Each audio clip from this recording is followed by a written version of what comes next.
o Maduro se apega e usa todo tipo de estratégia ou de atitude irresponsável, até criminosa, né, para se manter no poder, de todo tipo. São 7 milhões de venezuelanos que moram fora da Venezuela, porque fugiram e estão tendo uma enorme dificuldade em se credenciar para poder votar. Né? E aí o presidente Lula é sempre chamado a fazer declarações, e uma hora ele, de maneira geral, ele faz declarações favoráveis a alguns que são ditadores, né? A Nicarágua, em Cuba, Venezuela e alguns outros. Depois ele dá uma maciada. E aí também na política externa relativa à Rússia e Ucrânia também, uma hora a declaração de um sentido, outra hora muda. Também com Israel e Hamas, palestinos, também isso. Como é que é esse projeto de governo que o atual governo tem? Como é que é esse projeto de relações externas, de propulsão do Brasil no meio das maiores economias e dos países mais importantes do mundo? E até que ponto essas declarações do presidente fazem parte de uma estratégia ou simplesmente são aqueles momentos do presidente que a gente sabe que ele sai falando? Então, eu acho que existe.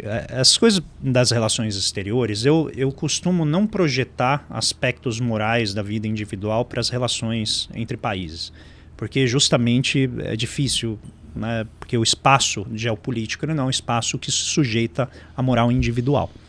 Então, dito isso, né, e é uma área que eu não domino, eu não sou internacionalista, mas o meu entendimento da política do governo Lula é o seguinte: ele assume o governo, e o primeiro lugar que ele vai é Estados Unidos. Aí depois ele vai para, se não me engano, China, Europa, e depois ele vai falar com a Argentina, né, que ainda era o governo Fernandes. E aí eu acho que esse trajeto ele tem um porquê. Porque eu acho que houve uma articulação com o Norte global de dizer o seguinte: o Brasil vai tentar estabilizar a região. E estabilizar a região não é algo trivial, porque tem a autodeterminação dos países, né, e existem os conflitos internos dentro do país. E eu acho que o caso da Venezuela, eu já escrevi sobre isso até na minha coluna da Folha, ele é um caso que não é trivial assim. Não é a gente dizer, olha, eu não gosto do Maduro, logo a alternativa é o céu da democracia. Não é. É um conflito social, uma guerra civil, como a gente vê, só que ela é bem mais moderada do que outras guerras civis, só que gerou a maior diáspora, inclusive, do que espaços, né, países que estão em guerra. Se eu não me engano, tem mais venezuelano fora da Venezuela do que na Síria, que está em guerra. Né? Pelo menos quando eu fiz a pesquisa, dava isso. Então eu acho que o presidente Lula tem uma dificuldade na sua relação com os países da região, que é como é que eu impeço a temperatura de subir a ponto de desarticular a relação entre os países. E isso é um jogo muito difícil de fazer, porque você não pode ferir as suscetibilidades do governante, por mais que você discorde do estilo político e mesmo do arranjo político.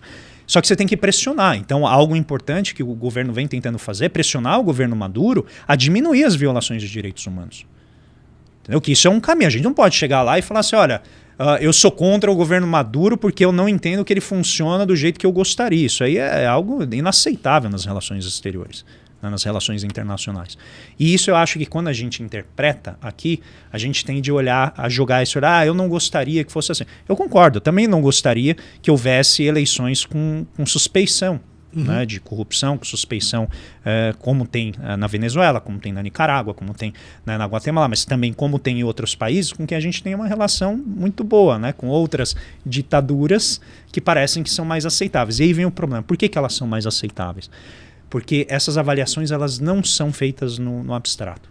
Elas não são uma discussão de moral filosófica, como a gente faria ali numa discussão de filosofia moral. Elas são assim: quais são esses regimes que são mais interessantes dependendo do arranjo internacional que eu tenho? Então, se eu estou alinhado ao Ocidente, Estados Unidos, Europa, esses países que têm mesmos problemas que a Venezuela, a Guatemala, a Nicarágua, eles vão ser mais aceitáveis e eles vão gerar menos indignação. Se eu estou alinhado aos países, por exemplo, do outro eixo, que são os BRICS, os países emergentes, então o grupo que quer que o país vá na direção do Ocidente vai falar, tá vendo?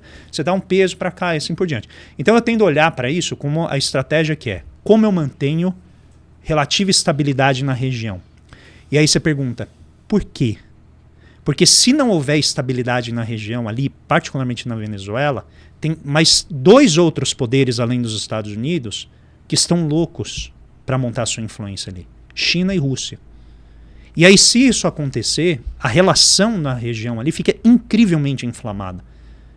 Entende? Então, a dificuldade de fazer isso não é trivial. E eu, obviamente, não tem nada a ver com eu aceitar ou concordar com o que é feito nesses países. Agora, a pergunta é como que você administra para que o negócio não fuja do controle. Então, eu acho que a reação do presidente Lula às eleições venezuelanas, você vê, elas são moderadas. Fala assim, Maduro, se você perder, sai. Eu entendo que existe, e o arranjo lá na Venezuela é super complicado, tá? Eu não sou especialista nisso, mas o que eu sei é assim, não é assim, quem está no poder é bonzinho e a oposição, não é. Uhum. É um país com histórico de golpismo, com histórico de grupos lutando pelo domínio do Estado de uma maneira que depois foge do controle e se torna muito assimétrica. E aí o presidente Lula falou, poxa, vamos fazer democracia no sentido de alternância do poder. Não é nem a democracia do jeito que em geral as pessoas falam. E aí você viu a reação dele, né? Porque é alguém que está em guerra lá dentro, né? E a reação foi muito, vai tomar um chá de camomila. Que eu até achei uma reação moderada, perto de outras reações que o Maduro já teve, né? Mas mostra a importância do presidente Lula nesse sentido. Olá, eu sou o Carlos Tramontina. Gostaram do corte? Então se inscrevam no canal, curtam, compartilhem, falem com os amigos. E se quiserem ver o episódio inteiro, é só ir lá no Flow News. Vocês vão encontrar tudo o que estão buscando. Um abraço.